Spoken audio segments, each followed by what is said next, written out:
Oh, baby, I will be at in Chakasia Mount. Time with Prophet Nyanka Agya. And that day, you need OB4GH, Enya Ayankufa, and I say Enya collaboration. You may be a Sunsum Niema, Edini Pabebe Yawinim. And then you didn't Chakasia will be Biara. Catch a woman or two chance of one share OB4GH, any time with Prophet Nyanka Agya. And then you intercept. And the Sunsum Niema, air cost will nip Abraboma, Edini Pabebe. Now one name. Ana Awurade fam so bia kyerɛw tie onza osole oso obi na yaw onza osole oso adwuma wo yewu ya enya yie onza oso bobra wo hunu nwa no onza oso bobra wo sikasem na enye mebisa wo se haban na wo fie na mfitie na osole ya na otuso gusu ba heart no ubisa se dia na okogina se ka wo hintasem no ubisa de wo obisa tie on se gata bi da umpitire da bia ugina no na uka unsema hinta obi sa obi no di nkomo bi kura yesikita ho na ugina kasa obisa mi biebie sunsumu ensema kyerɛw ubako ba bi na obi gina dua bi ase dua na ogina ase no ensema ko twi ba abramenye na okabi atene maso obisa tinna mi biebie sunsumu niema ekoso edi akyerɛ nipa obo so de se ne ko gyan duo bi ho eni no bi di nkomo enkomo na won di ni kan ni ye di ho nkomo enam sa wa ho na hu sa wo mo bo na woni ani ni nti ni agim yema na wo kan ni nyina ni ese no eno mi bia sunsun mu nsama kyerɛw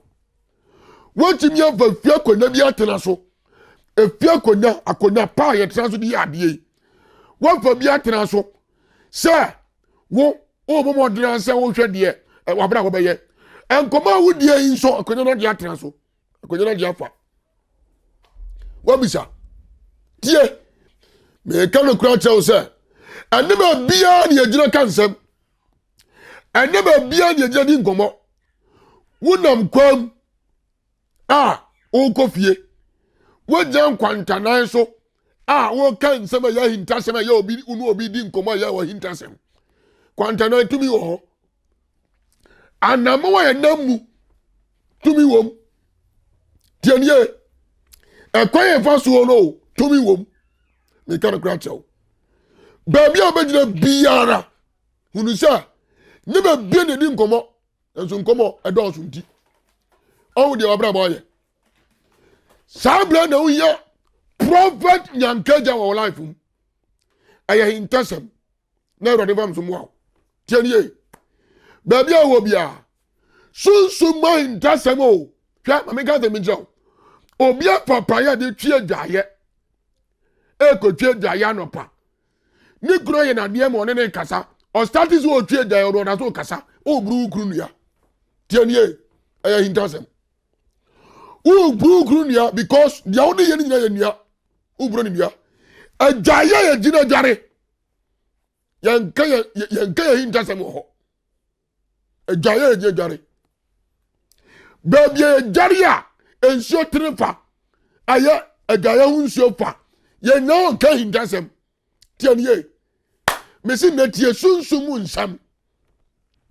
aizo bia konsem mpomasie ye na onya ko ondimi nkasa mi ne me won nya ma me ni uni nkoma kire na obia ni nsam so ahonma wasie wo nyina de nkomo no bi na ohutu ni wachi anda afena bebie die mi kika ni nyina mu odofo ahwe me bia wo bia tieriye sene na mesi kan wo ko gina dua bi ase dua na wo ko gina ase no dua no tumi ewom tumi ewo bia na ase tumi ewo ba bia honam no wo ko gina ho ana obabia de a wo ye wo ana ukuru bia de bia wo ye wo unua bi boni bia ode ye wo wo gina ho na ho kasa ahon na som ana di djuma uya osi bayiye na ye no wonu ma asem na o kan ye no ana ye djuma tieniye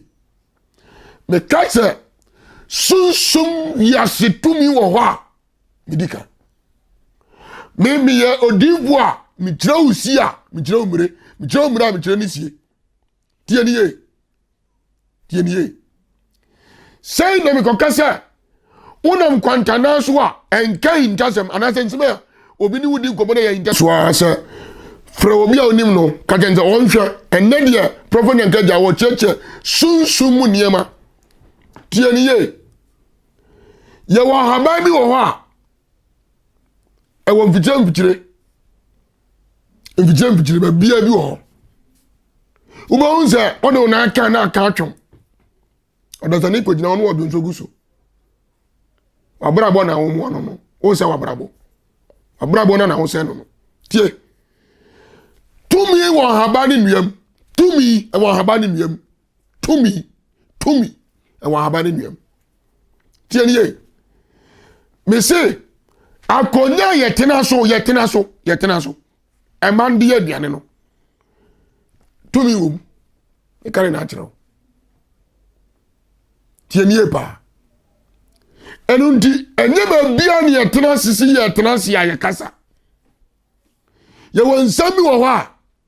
ahyaw so ye di hwe ne wa mi wo na obi ono de ba enye me ka achiro ma me kan se me njirawo ba bia fro ne nkwantanan enyina won kansam ye wo hintasam da because I want to be a remount. Tienier. Hwɛ me se edayen suo kura na etene kono enyina ho enu nkomo enyina ho nsami wo wo bi ono ka wonim se ye normal na so na de adwuma enyina oni nkomo tena Yesu Kristo ka se onipa numa asɛm so no bagina bu no fo no ba bia ogina ya na onim se be ogina ne nye no wo ka nsɛm na ho bia so so de ya adwuma titie tienie mesraw ma wo bre o time nyina nya ni da ho ye woni ba bebre be a omo so bi na ye omo anya obi na ye omo numa asɛm so omo kasa ana mo na problem tienie wọn kò jẹ́ mfikyire dua kɛseɛ bi ase anaasɛ dua bi a wode wɔn kɔtwere no a wɔkasa no saa dua no a wɔkasa kyɛ no anaasɛ dua no a wodare so no a wɔkasa no saa dua no wɔ tumi a wɔ mu no ɛdi wo nipa koro no nya wo si bɛyie nya ɔhwee wotie mi ye yɛwɔ asase bi wɔ no kwantempɔn wonamu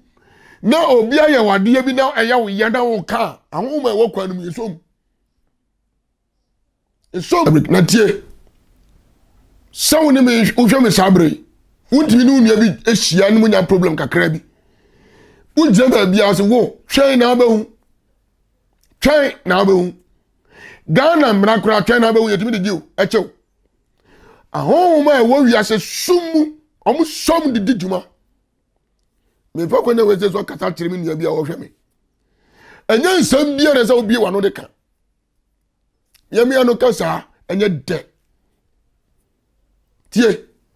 me sense su biem ya na ye nuanum bebrebe adwunso mfikyire ye niema bia ni kwase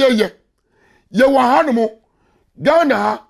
say obi dimi koto dro bia no de be nya fikyire no spray tie abai na wo bonus spray no to me yadai ewom ti so bonus spray wie no hu za wo hye na ne ya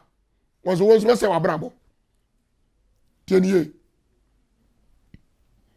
ahaba bi se tamia tie u bonus spray wo ha ho ni di ni kura beka sama no mesraw ya hweye ana me ka se ejaye praye tie na mo di twie ejaye no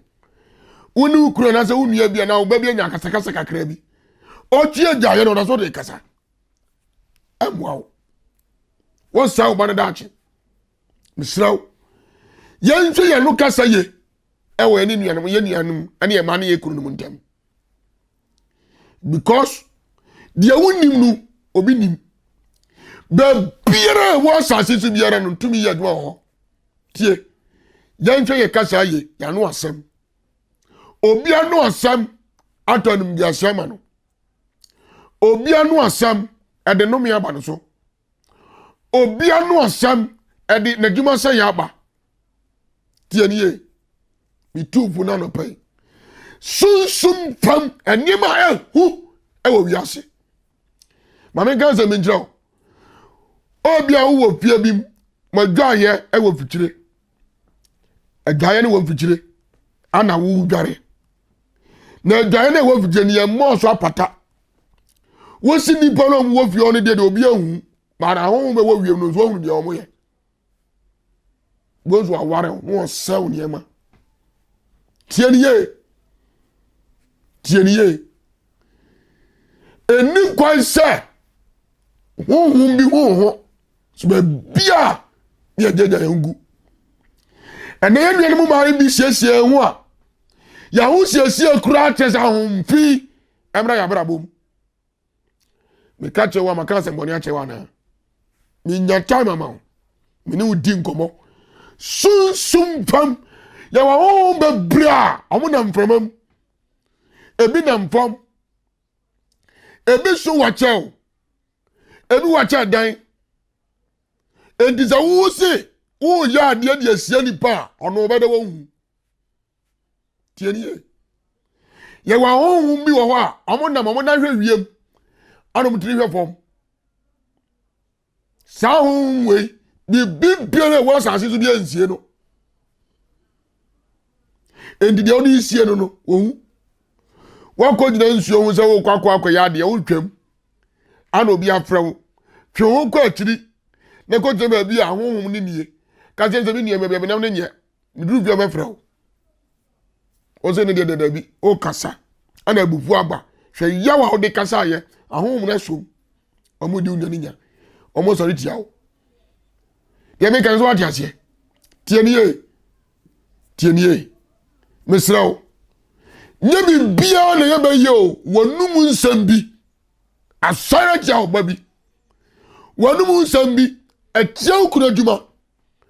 oni ye bi asa unu bi ba tie nie ewiase ewe yesi sikentia ejere wo abofra nsam bola ewo wiase bola so ye nua ma no mu bi kwane ye kasa onu ahu mate bola so omu papa ni kwa se okokan won nsam ho ye ntwe ya no kasa ye ye wi ya no kasa ye sunsum fam ho mo te bola so o sai di pa brabo ni kan kratio tienie yawa ahohuma omuti bia bas ye hu sa wo ba na se wo fie akwanya ni wo oboko fie kwakọ nu se wa obey ma men se no ma ho ye ba fie ni eti twen na ba huru eti mi so se twen na ba huru keke tienie wo di obo hu de ba yew eti mi so se hwe wa no kasa yi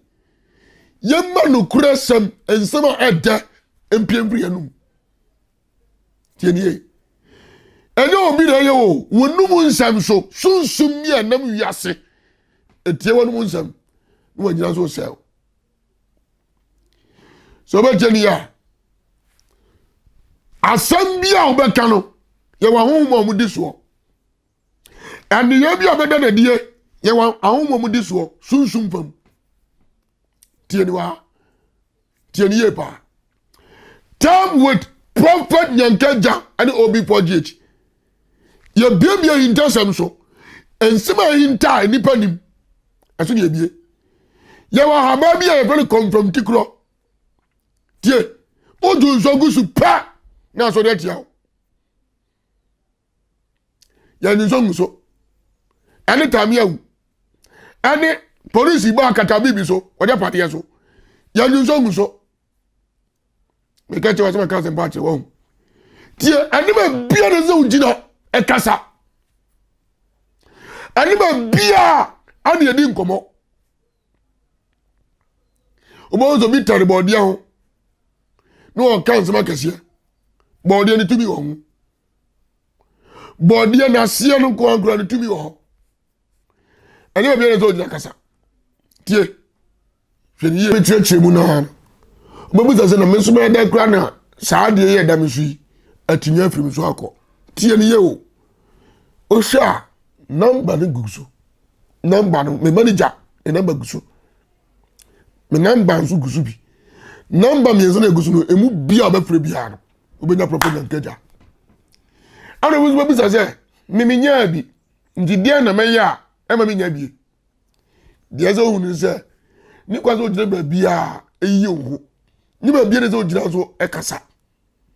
tie watade ne wo hu siesie man nya se bia enyina ba bia so nkansam tie ye enya sem bia na obi profo so se ba bia o na wo ya no e bi ne ye o privacy e wo hit dasem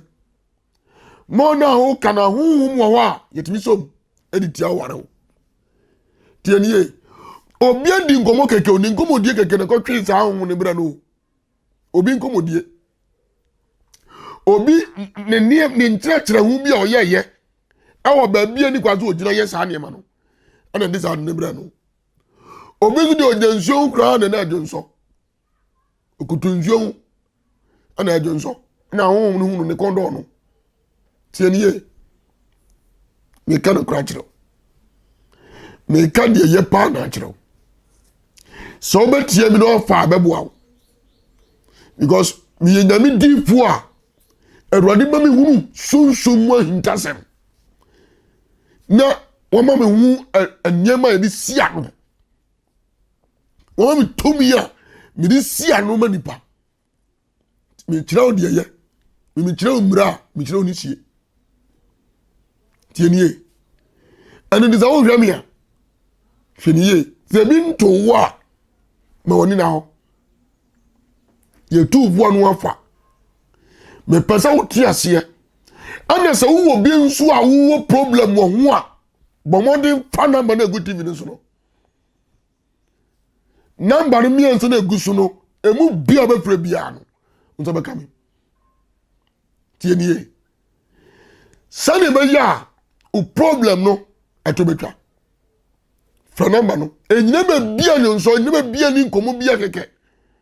de o ni se bibia nim no oboa yesa de tie obi Sunsum wade a wonamu wanuma onyankrobo no madrawu e masa ande ni ma odrim na wumu ya unim ni obenya nyankopon de hu tumi adua me mu sabe mfa amfa na dom so enyim frim to obo ase na berepa ediwanim alode nka ho onsha se wo nya da age no hwe time with Prophet Nyanka Agya na wanya sutie amamanu nsem Edward wanka ho me chia obi biara onya dade adwuma die bye bye.